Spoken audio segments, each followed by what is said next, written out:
Assalamualaikum warahmatullahi wabarakatuh. Hai teman-teman, perkenalkan nama saya Indah Ismiranti Awaliyah dengan NIM G701200089 dari kelas A. Di sini saya akan menjelaskan mengenai obat antibiotik ciprofloxacin.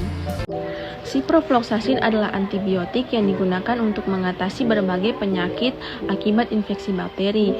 Ciprofloxacin memiliki persetujuan FDA untuk mengobati infeksi saluran kemih, infeksi menular seksual seperti gonore atau chaneroid, kemudian infeksi tulang, infeksi kulit, lalu infeksi sendi, kemudian ada prostatitis, demam tifoid, kemudian ada infeksi saluran cerna, infeksi saluran pernafasan bawah, lalu antraks, wabah ataupun salmonellosis. Kemudian selain itu, ciprofloxacin adalah pilihan pengobatan yang tepat pada pasien dengan infeksi campuran atau pasien dengan faktor predisposisi untuk infeksi gram negatif.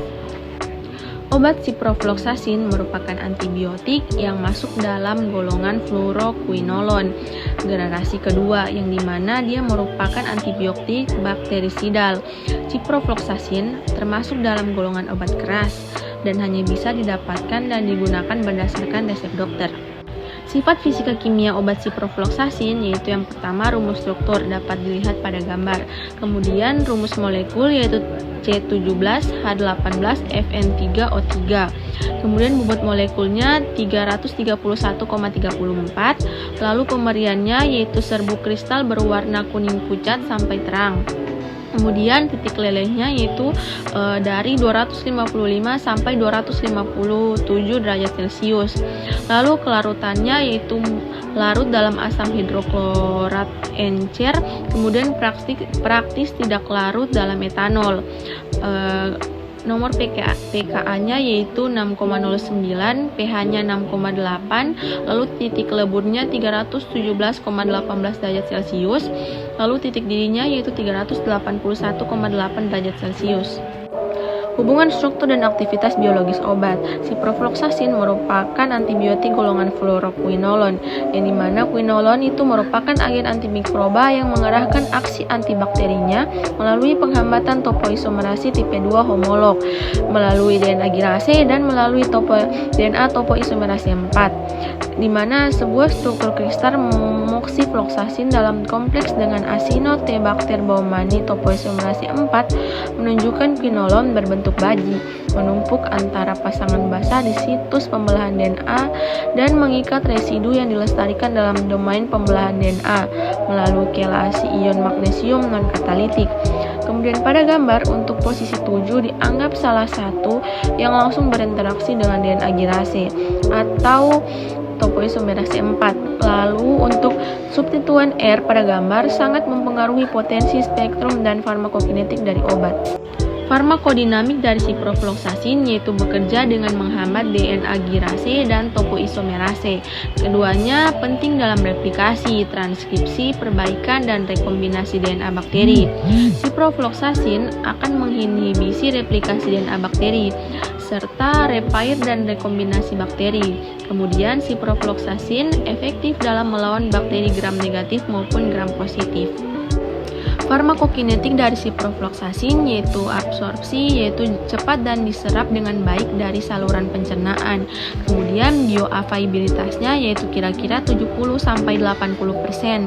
Kemudian waktu untuk mencapai konsentrasi plasma puncak yaitu 0,5 sampai 2 jam untuk tablet konvensional, lalu 1 sampai 2,5 jam untuk tablet liris diperpanjang. Kemudian untuk distribusinya yaitu didistribusikan secara luas di jaringan, lalu melintasi plasenta, kemudian memasuki ASI. Untuk empedu dengan konsentrasi yang tinggi dan CSV 10% untuk meninges yang tidak meradang dan 14-37% untuk meninges yang meradang. Volume distribusinya yaitu 2,1 sampai 2,7 liter per kilogram. Kemudian pengikatan protein plasmanya 20-40%. Metabolisme dari ciprofloxacin yaitu sebagian dimetabolisme di hati menjadi destilene ciprofloxacin atau M1.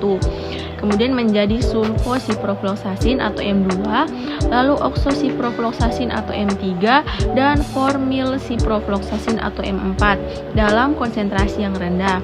Kemudian ciprofloxacin adalah penghambat sitokrom manusia P450-1A2 atau CP1A2, yang dimana penggunaan bersama ciprofloxacin dengan obat lain yang dimetabolisme oleh CP1A2 dapat menghasilkan peningkatan konsentrasi obat ini di dalam plasma dan dapat menyebabkan toksisitas. Ekskresi ciprofloxacin yaitu melalui urin kira-kira 40-50% sebagai obat dan tidak berubah. Kemudian kira-kira 15% sebagai metabolit atau oral, lalu 70% sebagai obat tidak berubah. Kemudian 10% sebagai metabolit atau parenteral, lalu sebagai feses yaitu 20-35% yang dikonsumsi secara oral. Kemudian 15% secara intravena, dan waktu paruh eliminasi obat yaitu kira-kira 3-5 jam. Contoh dari obat ciprofloxacin yaitu ada Floxigra, yang dimana dalamnya itu mengandung ciprofloxacin HCl 500 mg, kemudian ada Caproxin, kemudian ada Girabloc, dan ciprofloxacin HCl generik. Baik, sekian video dari tugas kimia medisinal saya. Apabila ada salah kata, mohon dimaafkan. Wassalamualaikum warahmatullahi wabarakatuh. Terima kasih. Dadah.